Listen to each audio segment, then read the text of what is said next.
importantly, I think it's natural to have a good character. If if you bring up your child having a very good character, give them a lot of confidence, well-mannered, kindness is important. I think everything else will fall naturally lah. Not to put pressure on them and believe in them. You have to believe in them, believe in their teachers, and also the friends are important. I think my daughter has very supportive friends who encourage her, and they are happy for each other's success.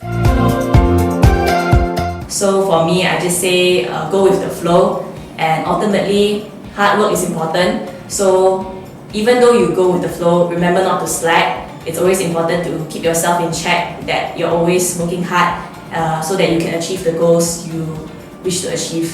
Don't cram everything into one day, and if you can't finish this many chapters by this day, you shouldn't be stressing out because there are still more days to come.